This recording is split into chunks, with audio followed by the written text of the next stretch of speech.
ដែលមានដែលជាងនៅក្នុងភពត្រៃ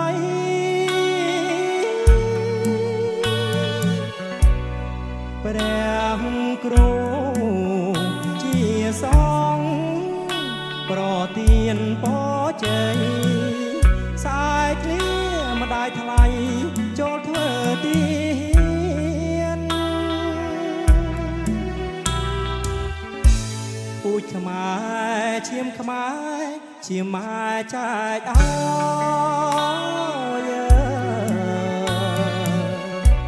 ឈាមច្បាំង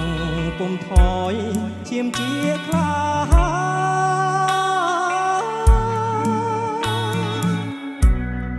បើ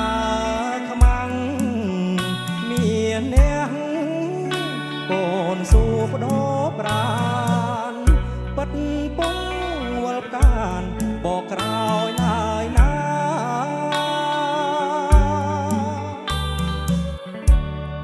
ពេលល្ងាចរយំភ្នំពបៀលខែស្រណោះ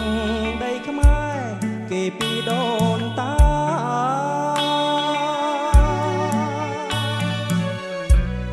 ខ្មាំងចូលឆ្លៀនពៀនទឹកដីខេមរាកូនសមបដញ្ញាធ្វើសក្ជាជ័យ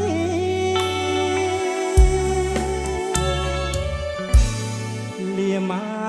ចេញច្បាំងតតាំងកាប់ចាក់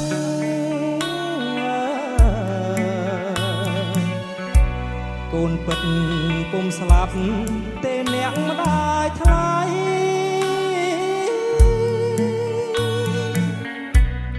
ខ្មាំងត្រូវហូរឈាម